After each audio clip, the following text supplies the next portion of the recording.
안녕하세요. 중앙아프리카 공화국에서 온 신성호 선교사입니다. 이번에 한국 월드캠프 참석하고 또 많은 은혜를 입었습니다. 월드캠프 이후에 강릉에서 선교사 모임을 가지면서 목사님께서 이렇게 이야기하셨습니다. 선교에서 가장 믿음이 없는 사람들을 골라서 선교를 보냈다, 이렇게 얘기를 해주셨는데 그 말씀이 너무 감사했습니다. 제가 정말 믿음이 없는 사람이어서 하나님께서 하나님을 바라볼 수밖에 없는 그런 일들을 많이 주셨는데요. 제가 아프리카 선교에 나가서 교회에서 중앙아프리카 공화국으로 들어가라라는 이야기를 들었습니다. 그때 제가 봤던 중화공은 아직 내전이 끝나지 않은 나라, 반군들이 아직도 있는 나라, 가난한 나라, 이렇게 저는 보고 있었는데요. 중화공에 들어가기 전날에 목사님께서 전화를 주셔서 중화공 정말 좋은 나라다. 중화공 복음 전하기 가장 좋은 나라고, 복음 전하면 하나님께서 다 해결해 주신다. 가서 복음 많이 전해라. 이렇게 약속을 주셨습니다. 제가 처음에 중화공에 도착해서 가장 먼저 본 장면은 공항에서 이제 나온 길이었는데요. 아스팔트가 없어요. 그래가지고 나라 전체가 저런 풍경으로 있는데, 야, 이 나라가 정말 가난하구나. 근데 되게 신기한 게 중화공 사람들이 마음이 굉장히 가난하더라고요.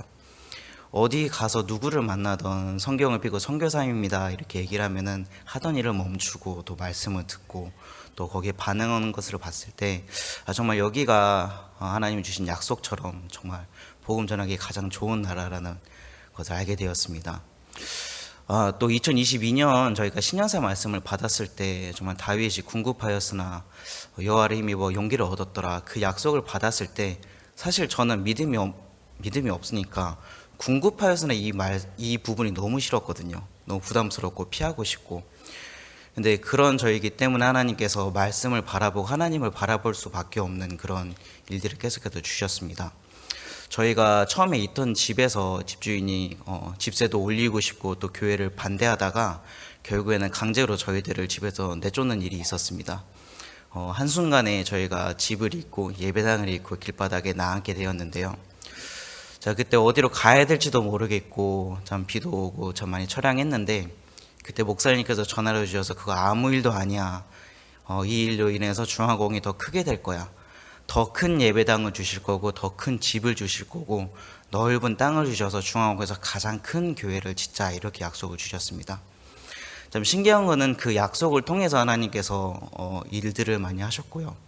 저희가 집도 없고 예배당도 없는데 작년 한 해에 이제 김기성 목사님께서 중화공에 오셔서 청소년부 장관님과 고등교육부 장관님을 만나시고 그 두 장관님이 저희를 대통령까지 인도를 해주셨습니다.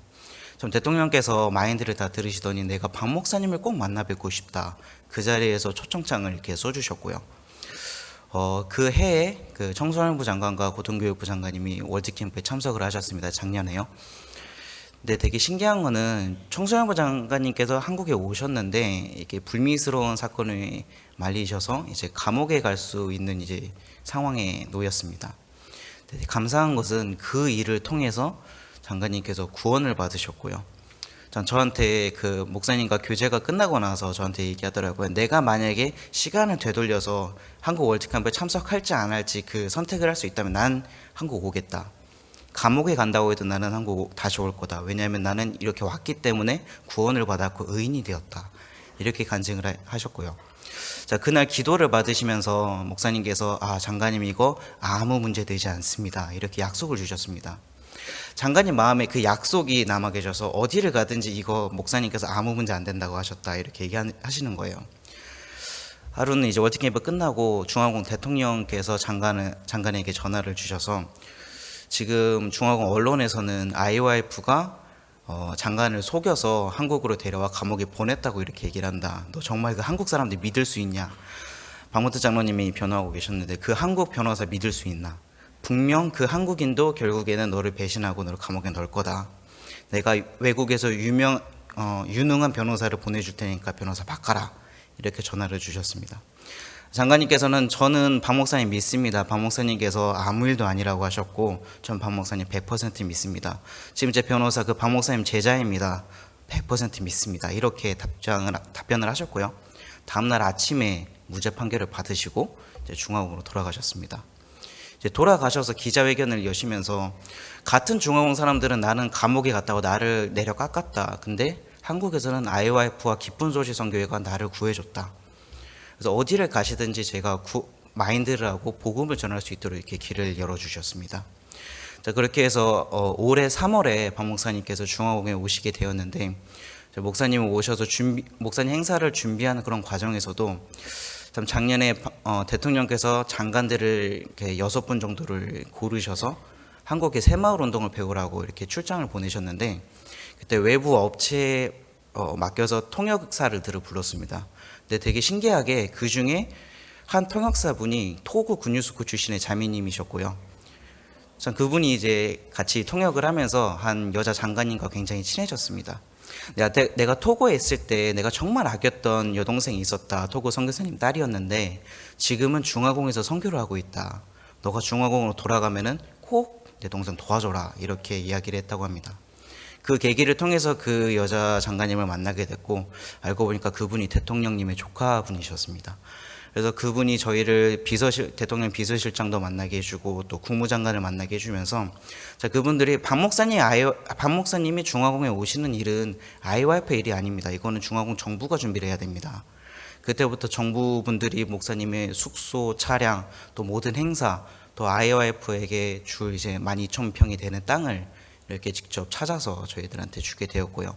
기공식의 모든 준비들도 다 정부 쪽에서 다 이렇게 하게 되었습니다.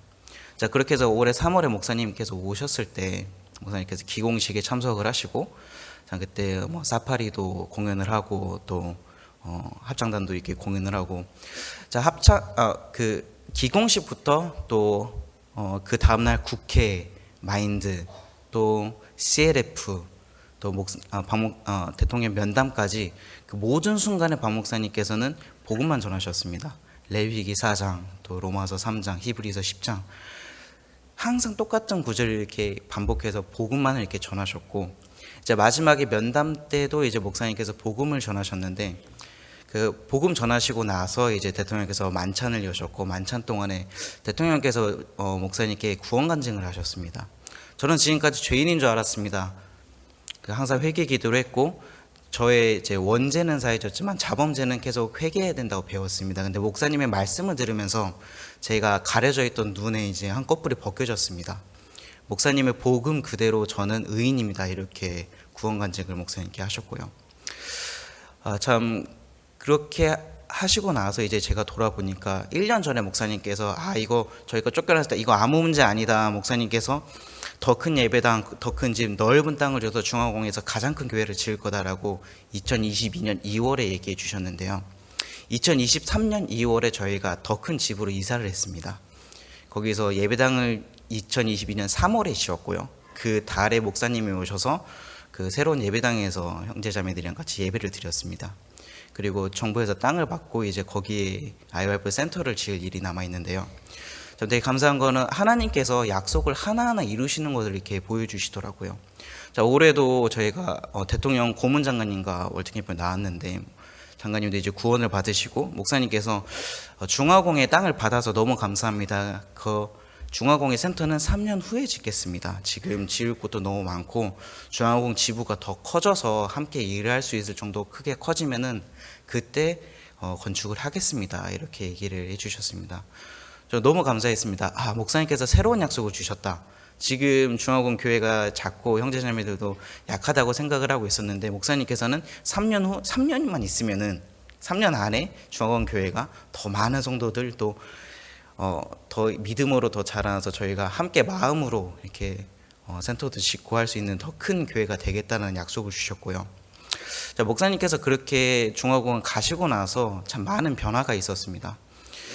목사님께서 모든 시간, 모든 마인드 강연이라고 프로그램에 쓰였던 시간에 복음을 전하셨는데, 중화공 사람들은 이제 마인드 교육은 복음이다 고 이렇게 이해를 하게 됐어요.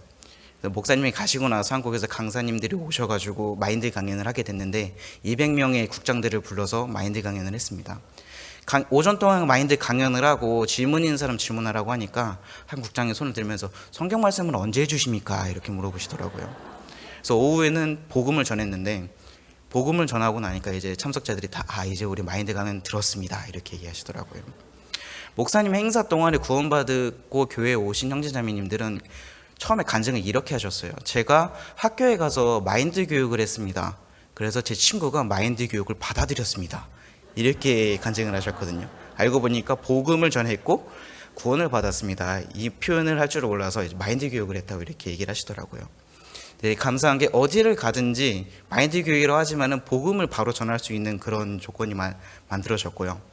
정말 목사님께서 처음에 얘기하신 것처럼 중화공 복음 전하기 가장 좋은 나라다 이렇게 약속을 주셨는데, 참 제가 믿음이 없는 사람이지만 하나님께서 그 약속이 이루어지고 또 하나님이 어떻게 일하실 수 있는지를 바라볼 수 있도록 해주셨고, 자, 이번 한국에 와서도 어떻게 교회가 이렇게 복음으로 힘있게 나아가고 있고, 자, 목사님께서 한 사람 한 사람 복음을 전해서 또 그 사람들이 복음 앞에 굴복하고 또 변하는 걸 봤을 때 참 소망이 되고, 참 중화공도 그 약속처럼 이 세상이 복음으로 뒤덮일 건데 이 중화공이 또 복음으로 바뀔 건데 참 하나님 약속대로 그렇게 이루어지실 거라고 믿으니까 너무 감사하고 또 이 마음 또 나누고 싶었습니다. 또 중화공 위해서 기도 부탁드리겠습니다. 감사합니다.